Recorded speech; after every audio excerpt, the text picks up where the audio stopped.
एक मैयार वो है जो तुमने मुकर्रर किया, एक मैयार वो है जो मेरे मुस्तफा ने मुकर्रर किया। हमने सलील किया कदम कदम पे कुरान वालों का, हमने छोटा दिखाया जगह जगह पे कुरान वालों का। मैं तो डंके की चोट पे कहता हूं, बहुत शौक है ना डीजे बजाने का, बहुत शौक है ना डांस करने का, चल बजा डीजे निकाह पे, जब दम अटकने लगे मौलवी को मत बुलाना, फिर भी नहीं डीजे वालों को बुलाना। करेगा कोई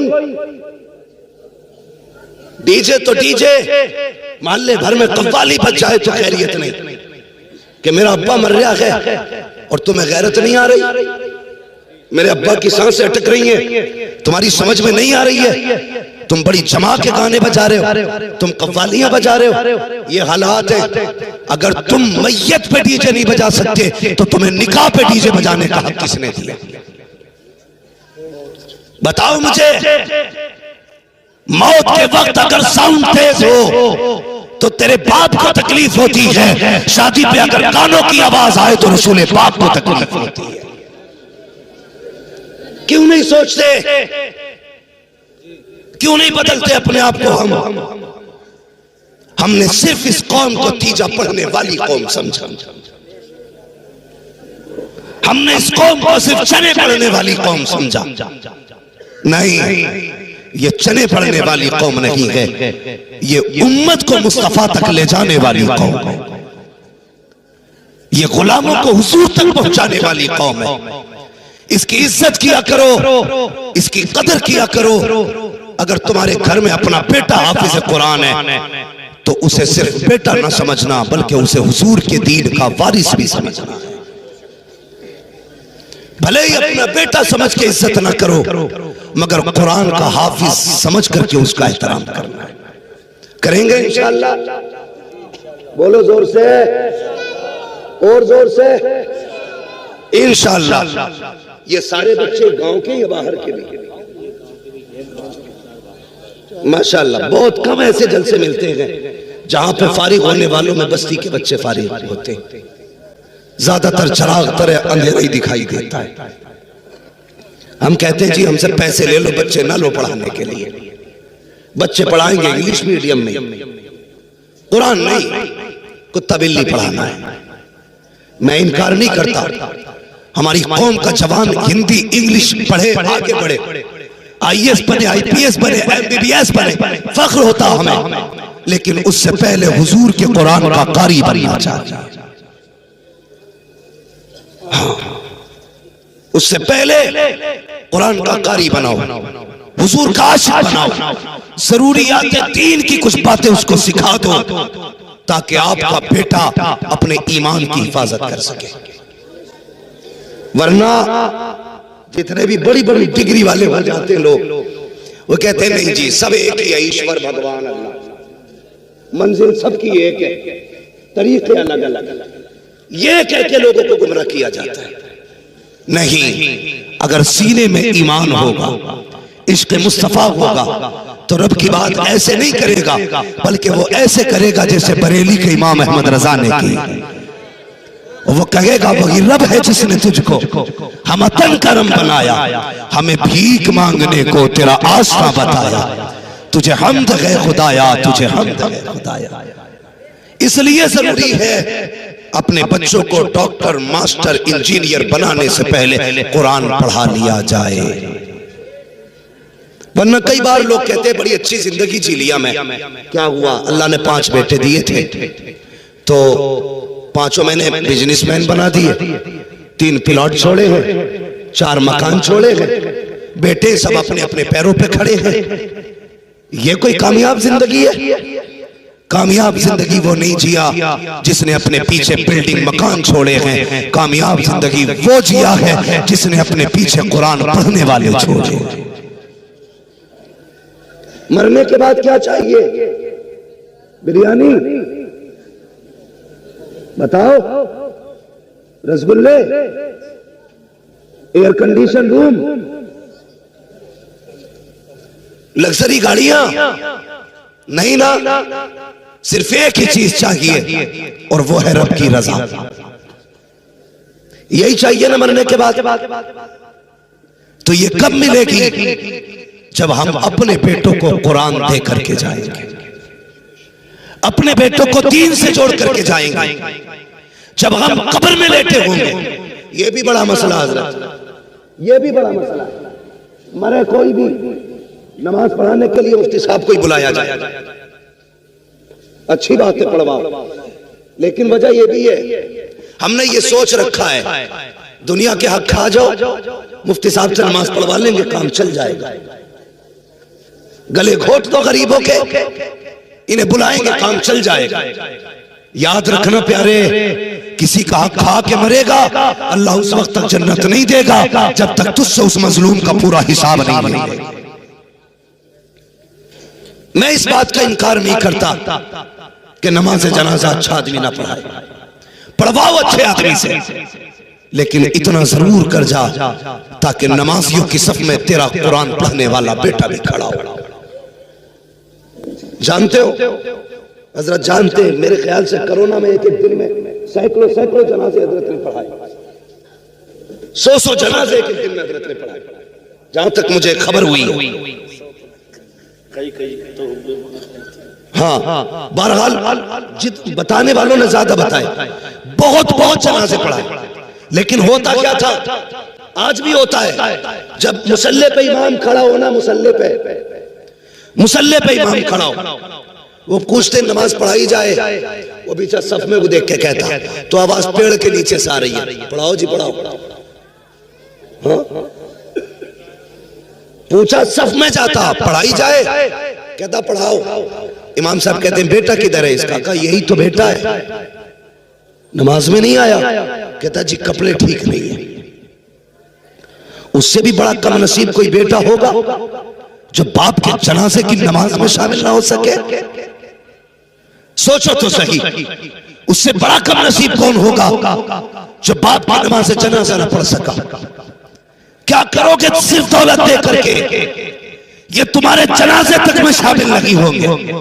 अगर चाहते हो ये जनाजों को कांधे दें, ये नमाज में खड़े हो, तुम्हारी मैयत को आके मिट्टी दें, तुम्हारी कब्र पे बैठ के कुरान पढ़ें, तो सिर्फ दुनिया की डिग्री न दे के जा, कुरान वाली डिग्री भी दे के चला जा। और ऐसा बना जा कि जब दुनिया छोड़ के आ जाए, ये कुरान लेके बैठ जाए और कहते अब्बा घबराने की जरूरत नहीं है, जिस दिन के लिए तूने कुरान पढ़ाया था वो दिन आ गया है, सब छोड़ के जा रहे हैं, लेकिन देख तेरा कुरान वाला बेटा तुझे छोड़ के नहीं गया।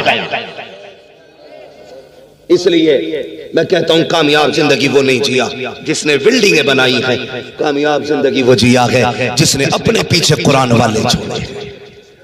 पढ़ाएंगे कुरान इंशाअल्लाह, बोलो, सारे नहीं बोल रहे, डर लग रहा है क्या? पढ़ाएंगे कुरान, बोलो इंशाअल्लाह।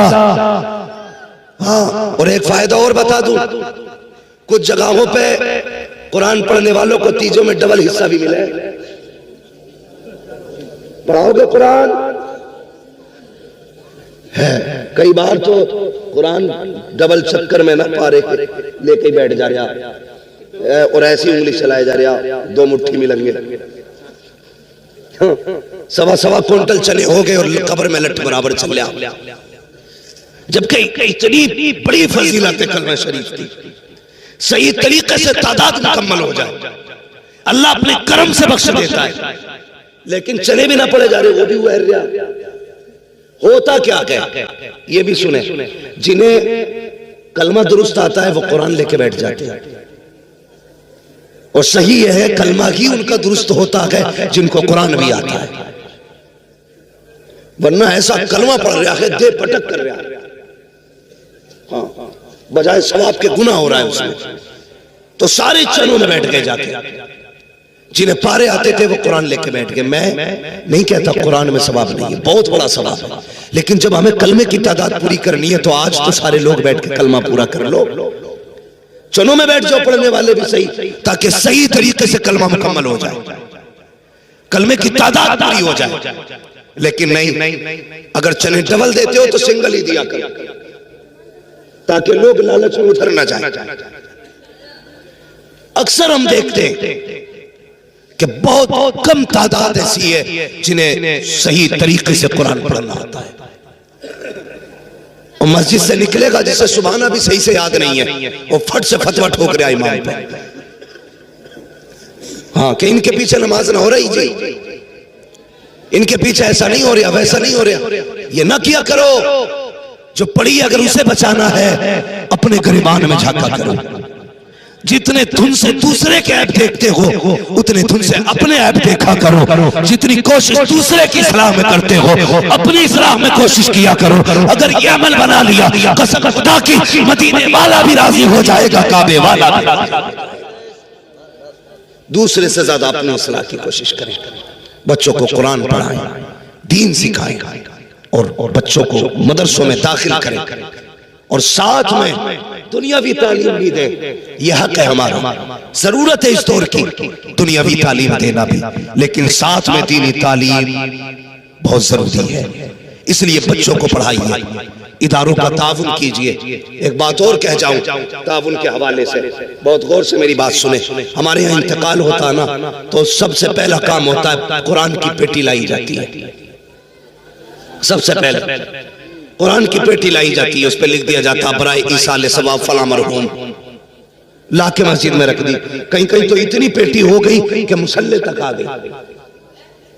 इतने पढ़ने वाले बस्ती में लोग नहीं जितने पारे बस मस्जिद में रखे हुए।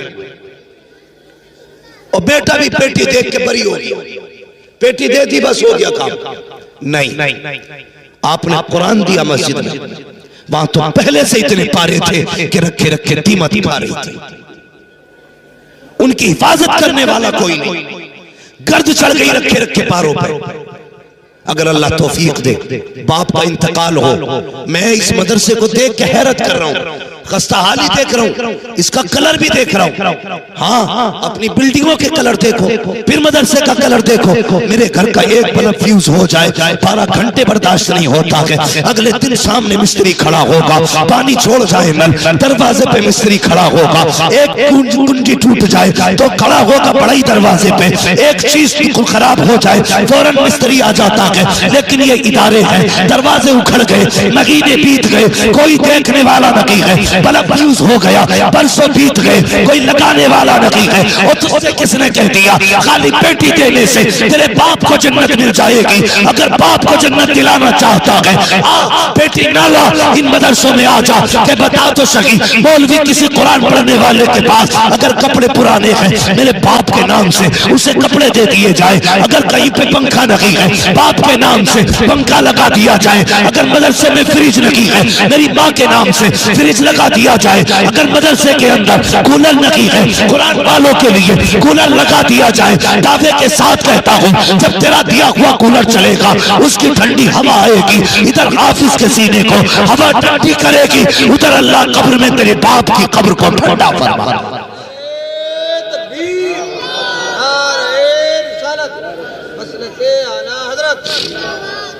इसलिए मदरसों को देने से इतना फायदा है कि शायद मरने के बाद आप कहो कि बहुत अच्छा किया था, एक कमरा बनवाए थे। ये याद रखना मेरी बात, आप कहो अच्छा किया था, एक कमरा बनवा दिया था। कोई गारंटी नहीं है मरने के बाद कोई तुम्हारे लिए इसाले सवाब करेगा। अच्छा, हम में से कितने लोग हैं जो अपने परदादा की कब्र जाते हैं और जानते भी हैं? बहुत कम लोग होंगे ना जिन्हें अपने परदादा की कब्र मालूम भी है और जाते भी हैं, बहुत कम। अगर ये दौर ऐसा है तो आने वाला दौर तो और खतरनाक है। हमारे मरने के बाद हमारे पोते हमारी कब्रों पे नहीं आएंगे। यह भी हो सकता बेटे ही कब्रों पे ना आए। इसलिए जो कौम कब्र पे फातिहा पढ़ने नहीं आएगी वो तेरे इसाले सवाब के लिए तेरी छोड़ी हुई दौलत से मस्जिदें बनवाएगी, ये नहीं करेगा।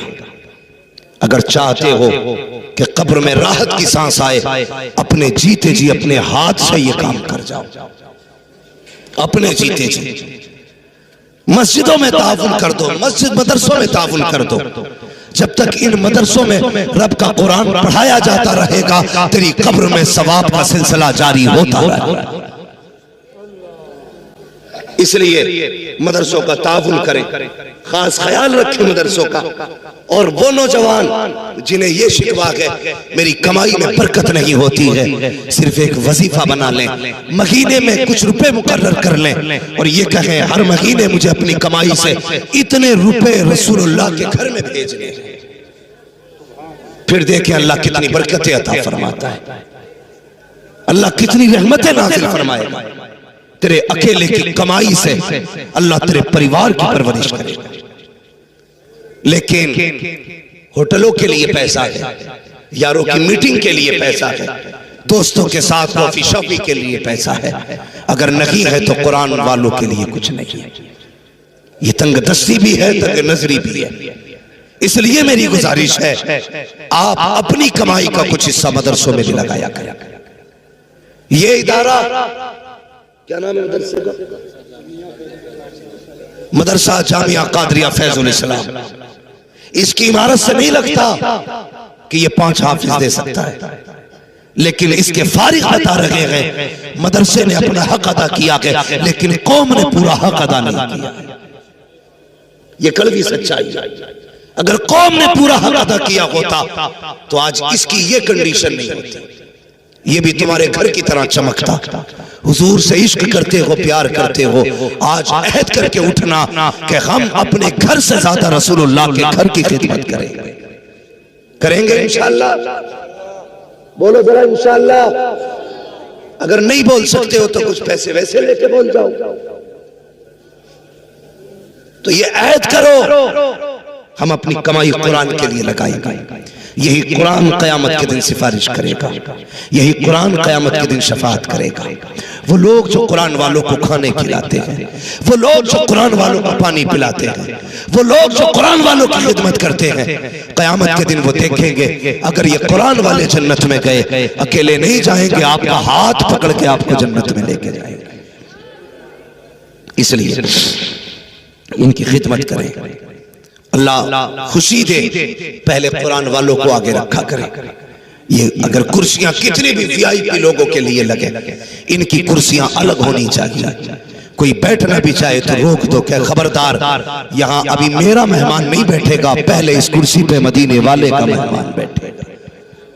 ये नजरिए पैदा करें, इज्जत दे कुरान वालों को, एहतराम करें कुरान वालों का। अगर आप एहतराम करेंगे, कसम खुदा की आपकी नस्लों में कुरान की बरकतें होंगी, आपके परिवार में कुरान की बरकतें होंगी।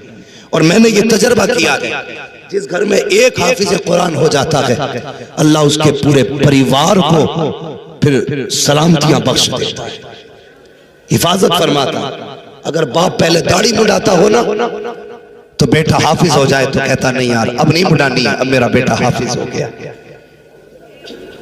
ये निस्बत उसको दाढ़ी रखने पे मजबूर कर देती है।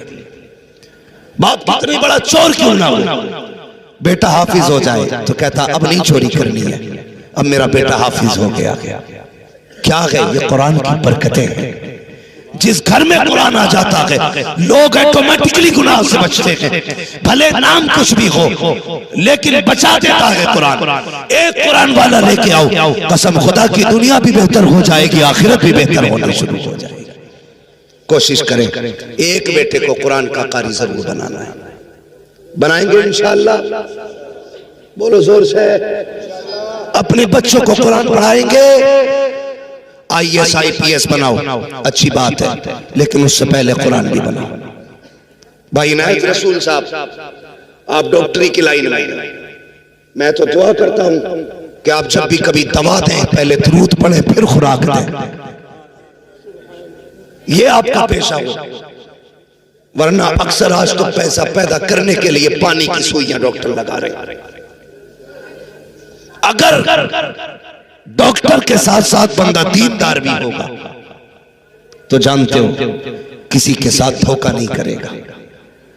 आपके केबिन में मरीज बंद है, आप भी अकेले हो, मशीनों में मरीज रखा है, आज तो ऑक्सीजन लगा के 3 दिन तक मुर्दा पैक कर दिया जाता है। 3 दिन बाद 3 लाख का बिल बना के कहते पैसा जमा करो, बॉडी लेकर के चले जाओ। ये सिर्फ लूटने के तरीके उनके हैं, जो दीन से दूर होते हैं, शरीयत से दूर होते हैं, इस्लाम से दूर होते हैं। अगर डॉक्टर भी हो, साथ में गुलाम मुस्तफा भी हो, कसम खुदा की धोखा नहीं करेगा। अगर साथ में धमकी होगी, पहले दवा देगा, अगर नहीं बचेगा तो कुरान पढ़ के सुना। इसलिए मैं कहता हूं बेटों को दुनियादार के साथ साथ दीनदार भी बनाया जाए। दुनिया की तलब का इनकार मैं नहीं करता, क्योंकि रब्बना आतिना फिद दुनिया हसना व फिल आखिरति हसना, पहले बताया गया ए अल्लाह हमें दुनिया की भलाइयां अता फरमा, फिर उसके बाद कहा और आखिरत की भलाइयां अता फरमा। मैं इसलिए इनकार नहीं करता, पढ़िए, आगे बढ़िए, तालीम आपका हक है, वो लीजिए, पोस्ट आपका हक है, हासिल कीजिए, लेकिन कुरान नहीं छोड़ेंगे। बोलो इंशाअल्लाह कुरान नहीं छोड़ेंगे। अगर कुरान छोड़ दोगे तो कुरान तुम्हें छोड़ देगा, और अगर कुरान ने छोड़ दिया तो याद रखना वो जमाने में मुअज़्ज़ज़ थे मुसलमान होकर, हम हुए खार तारीके कुरान होकर। जो कौम कुरान छोड़ देगी फिर उसका मुस्तकबिल तारीख हो जाएगा, उसे कोई बचाने वाला नहीं आएगा। याद रखना कुरान सिर्फ मैयतों के लिए नहीं आया था, कुरान सिर्फ तीजे 40वें के लिए नहीं आया था, कुरान शूर जिंदगी देने के लिए आया था, कुरान ज़ाब्ते हयात देने के लिए आया था।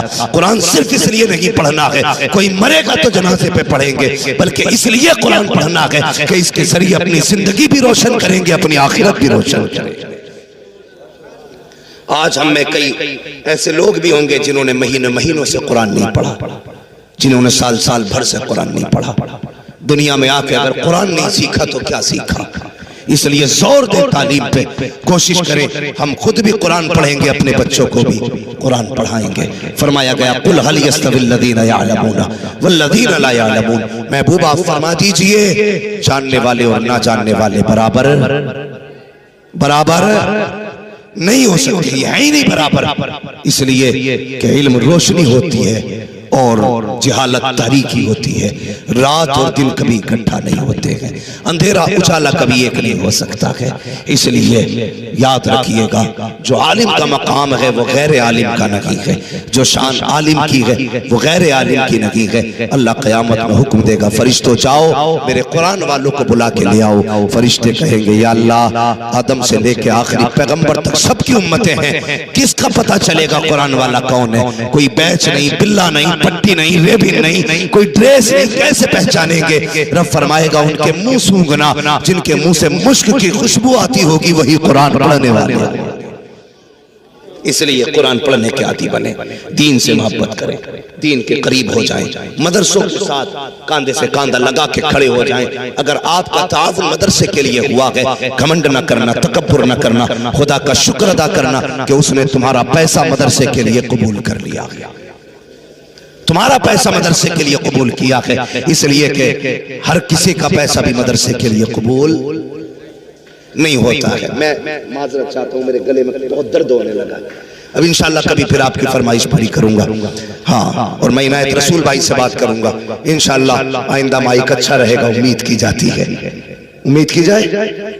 हाँ, खाली मौलवी को हलाल नहीं करना, थोड़ा खुद भी हलाल होना, अच्छा वाला माइक लाना है। माशाल्लाह ये मदरसे का आपने जो अब तक का जलसा सुना, ये इस इदारे के ज़ेर एहतमाम और हजरत की सरपरस्ती में अब तक ये प्रोग्राम चला। अब आगे को दस्तारबंदी का मंजर है या नातखानी का मामला है, ये सदर जलसा के हुक्म से पता चलेगा। बस मैं गुफ्तगू खत्म करने लगा हूँ, यही है परचमे इस्लाम हो जाए, जो हुए गलत उनको माफ फरमाए रब्बे कायनात। जिंदगी ने दिया साथ, फिरों की मुलाकात, चमन रहा फूल खिलेंगे, जिंदगी रखी फिर मिलेंगे। मुसाफिर हैं हम भी, मुसाफिर हो तुम भी।